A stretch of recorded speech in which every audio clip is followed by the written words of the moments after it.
मगध सम्राट बिंदुसार ने एक बार अपनी सभा में पूछा, देश की खाद्य समस्या को सुलझाने के लिए सबसे सस्ती वस्तु क्या है? मंत्री परिषद तथा अन्य सदस्य सोच में पड़ गए।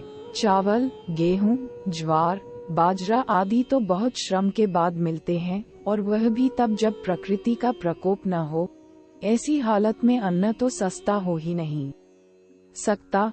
तब शिकार का शौक पालने वाले एक सामंत ने कहा, हे राजन, सबसे सस्ता खाद्य पदार्थ मांस है।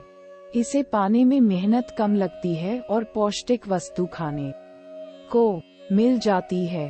सभी ने इस बात का समर्थन किया, लेकिन प्रधानमंत्री चाणक्य चुप थे। तब सम्राट ने उनसे पूछा, आपका इस बारे में क्या मत है? चाणक्य ने कहा, राजन, मैं अपने विचार कल आपके समक्ष रखूंगा। रात होने पर प्रधानमंत्री उस सामंत के महल पहुंचे। सामंत ने द्वार खोला। इतनी रात को गए प्रधानमंत्री को देखकर घबरा गया। प्रधानमंत्री ने कहा, शाम को महाराज एकाएक बीमार हो गए हैं। राजवैद्य ने कहा है कि किसी बड़े आदमी के हृदय का 2 तोला मांस मिल जाए तो राजा के प्राण बच सकते हैं। इसलिए मैं आपके पास आपके हृदय का सिर्फ 2 तोला मांस लेने आया हूँ। इसके लिए आप 1 लाख स्वर्ण मुद्राएं ले लें। ये सुनते ही सामंत के चेहरे का रंग उड़ गया। उसने प्रधानमंत्री के पैर पकड़कर माफी मांगी और उल्टे 1 लाख स्वर्ण मुद्राएं देकर कहा कि इस धन से वह किसी और सामंत के हृदय का मांस खरीद लें। प्रधानमंत्री बारी बारी सभी सामंतों, सेनाधिकारियों के यहाँ पहुँचे और सभी से उनके हृदय का 2 तोला मांस मांगा, लेकिन कोई भी राजी न हुआ। उल्टे सभी ने अपने बचाव के लिए प्रधानमंत्री को 1 लाख, 2 लाख, 5 लाख तक स्वर्ण मुद्राएं दे दी।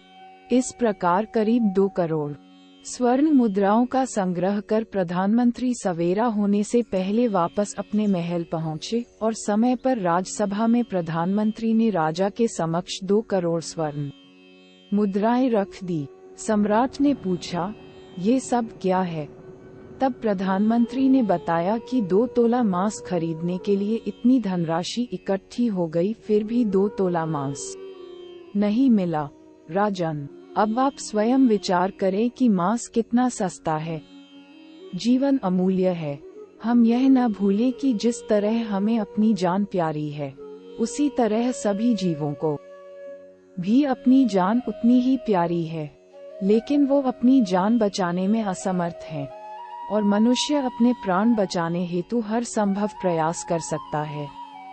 बोलकर, रिझाकर, डराकर, रिश्वत देकर आदि आदि। पशु न तो बोल सकते हैं, न ही अपनी व्यथा बता सकते हैं। तो क्या बस इसी कारण उनसे जीने का अधिकार छीन लिया जाए? शुद्ध आहार, शाकाहार, मानव आहार, शाकाहार। आज ही मांस खाना छोड़ें। अगर ये लेख आपको अच्छा लगे तो हर व्यक्ति तक जरूर भेजें।